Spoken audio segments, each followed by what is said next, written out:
Hey guys, Jaleesa Raquel checking in with SHEEN Magazine. I'm here tonight at the Atlanta Comedy Theater checking out Kenan Thompson's Ultimate Comedy Experience. It's the 11th season, and it is such an honor and a pleasure to have the opportunity to chat with you. I would not have missed this for the world. So I definitely grew up on Kenan and Kel. That was like one of my favorite shows, like literally favorite shows, okay? I love orange soda, okay? But seriously though, you've been in Hollywood for so long, working in this industry. What has been the biggest like shift or change that you've noticed from way back then working on Kenan and Kel and to now, Saturday Night Live, producing your own series? Like, what's the biggest change you've had? I mean, I've noticed a lot of diversity. It's been a lot of, opportunities for others, especially, for, people of color, you know what I'm saying? But also, like, the LGBTQ, plus community and stuff. It's, just as we go further down the road of society, like, we can, really start giving everybody the exposure that they need, you know what I mean? And that's what I've been noticing more so than anything. But for me personally, yeah, I just been, continuing to try to hone this craft, that craft, producing craft, discovering talent craft, it is, what it is.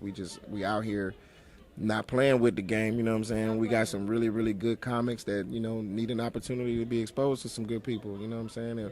Or just keep the comedy scene on the forefront of people's minds as something to do, and support live comedy and stuff like that. I love everything you're doing, and just the fact that you are the longest cast member on Saturday Night Live. I mean, at this point, why have we not changed the show to Kenan Night Live? Like, what's your secret? Like, how have you not on the show by now? I mean, that show is special because, it's sketch comedy and it's live, so it just reinvents itself every single week. So then all of a sudden you look up and 19 years has gone by and you can't even remember because, it's just like a new week after a new week and time just goes on and on and on. So I don't know. My secret is just to put my head down and do the work, you know what I'm saying? And like make sure that I approach it in a professional way, but also know what it's supposed to be and what it's supposed to sound like laugh-wise. It's supposed to be a lot of them, number one, but number two is, it should have a good rhythm to it. Like Black Jeopardy, I feel like it's like the perfect, rhythm for me. Like I'm like a maestro through that whole thing. Everybody gets a chance to score. Family Feud too. Everybody get a chance to score, and I get to move the whole thing along. So, I can just MC the whole thing, and that's fun. But it's also fun to have, the whole thing to myself, like at the update desk doing like, David Ortiz and people like that. So I don't know, man. I try to be, as funny as possible when the time comes. And even if it's something that I don't really understand the whole thing, that's when I start making faces and trying to make it funny and stuff, just trying to contribute. We out there, trying to contribute, take it game by game. I love it, and I mean, you're going into your 11th season with your own competition comedy show. So tell me where you were and what was the thoughts that really crossed your mind when you created this competition, when you created this show? Really, it was my partner Cherie's idea, and if you follow her at 360 Comedy, you'll see that she's very passionate about discovering talent, and she'd been doing it for years and stuff like that, working with a lot of comics in Chicago, and then she moved to Atlanta years ago, and she knows my people or whatever. But it was just a family thing, and she was just, she was at SNL one time, and she was like, man, this would be dope to like share with, some up and coming comics to let them see like what it could be like and just keep them inspired and stuff, and that's kind of like where it started. So, it started small with just a couple of like online showcases or whatever, and we brought a couple of people to New York and had them come to the show, and then we added the showcase element, the next day at Caroline's to give them an opportunity to perform in a big city or whatever, big platform and stuff like that. And we're just continuing to make it bigger and bigger and bigger every year, man. That's what it's all about. I mean, we don't love calling it a competition. It's more so a showcase, you know what I'm saying? Just trying to showcase some people that need it. I love it. I can definitely feel the love here, even with me just talking to some of the comics backstage and just interviewing them. Just everyone has really great energy and spirit, and they're happy to be here. And it's just so funny. When did you guys start this competition series? Because I actually know Sharice from the last actual real job I had. Me and her used to work together like years ago. So 2013, something like that, 12, 13. And yeah.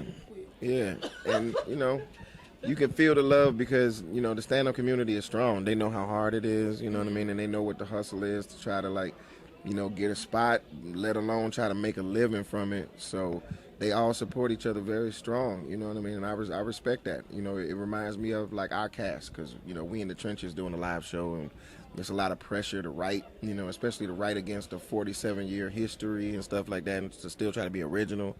It's a lot of pressure. So, it's a very similar to situation. So I really like respect what they're doing, as far as stand-ups, supporting stand-ups. It's a cool thing. I love it. And you've been in this industry for over a decade, and so now we've seen the implementation of social media and, TikTok and just YouTube and all these different things that did not exist probably at the beginning of your career. Do you like those things? How do you feel they've changed or added or necessarily even, messed up some things when it comes to just comedy and finding natural talent? Yeah, I like it fine. You got to go with the times, you know what I'm saying? You can't just be a dinosaur and be like, the only way to do things is the proper way, and you got to go to school for 12 years and blah, blah, blah. That's important. Like, you should be trained at what you do, because nobody wants to be famous and then have to grab the mic and be unprepared, you know what I'm saying? Like, that's what you don't want. Like, I get away with it because I don't do stand-up or whatever, but I know enough of funny and I know enough about standing in front of audiences to give them what they need to make sure that you're not losing them just because you might not have material prepared. You know what I'm saying? So it's just, it's very important to take your training seriously and take the game seriously. Be a professional, if you will, quote unquote. You know what I'm saying? Like, I take being a professional very seriously. I got, tragedy and comedy tatted on my back. Like, I'm a serious actor with it first, and then, I've been doing a lot of comedy, so I'm good at that now too. So actor/comedian, like, goes with my name and everything.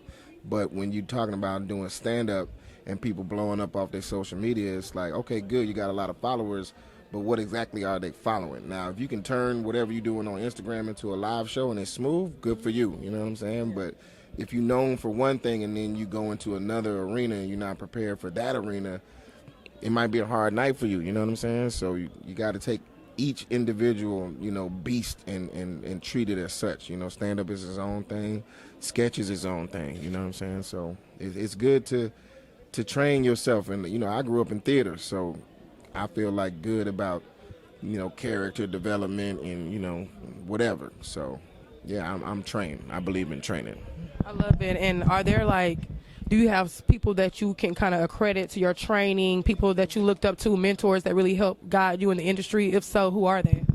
All kinds of people, man. I started my theater classes at the Alliance Theater downtown, you know what I mean? And then I was involved in the Freddie Hendricks Youth Ensemble of Atlanta, Woodward Academy when I was going there. They had a theater department. Tri-Cities had a theater department, so I was always in the mix of being around great thespians. And, like our YEA company's biggest mentor was Thomas Bird, rest in peace, you know what I'm saying? But he was part of that group of actors where it was just a list of them and they all were waiting to blow up, basically. And it was in that Lawrence Fishburne, Sam Jackson, Wesley Snipes kind of era where they were all on stage doing, kind of, it's not, it's the Chitlin circuit, basically, of theater, basically. You know what I'm saying? They were all doing different plays before Tyler Perry, you know what I'm saying? And they were all, servicing all of those cities and doing plays in all those cities. And it was only certain people that would stick to it because you were basically a starving artist, you know what I mean? They weren't getting paid like that. It was just for the love. And that's who taught us to do it for the love. And maybe the money will come, maybe it won't. But the camaraderie that you get, with the people from that time that you spend like that, that'll never go away. You know what I'm saying? And that's kind of priceless. So, Any plans for any new shows, scripted or unscripted, on the rise for you? Oh, 1,000%. We launched our company, Artists for Artists, and that's another thing, discovering people and trying to put them into a position of power. Like, if they can make the best deal possible, and we can help with that, great. And that's kind of like our focus, basically. But making the best deal means, attaching talent and making it appealing to the investors and stuff like that. So we got to play the game accordingly. But that's kind of our mission, is to make sure that people we work with retain ownership in what they're doing. You know what I'm saying? And, we producing all kind of stuff. So look out for it. Just follow me. You know what I'm saying? I'll be promoting. Yeah. I love it. Major congratulations. Can't wait to check out the show tonight. And SHEEN Magazine, Jaleesa Raquel, wrapping it up with the Kenan Thompson. Look. My last thing is, did you improv any of that stuff when it came to Kenan and Kel? Because when I say I literally was addicted to that show. Oh, yeah. We were improv rehearsal, and then they would write what we improv, and basically that's kind of how it went. Because there's so many departments when you're making a TV show, everybody kind of got to go according to the blueprint or whatever. So the director's got to be on a certain page, and the editor, and like blah blah blah, and the audio person or special effects. Everybody got to be, able to read along and know what's coming, kind of. So we would get our, ad-libbing out during the week, basically, and then when it's time to shoot, it's time to shoot. Man, I would love to see a Good Burger reboot. Like, I would love to see that. On the horizon. Oh my God. Okay. Say that again. I think it's on the horizon. Okay, great.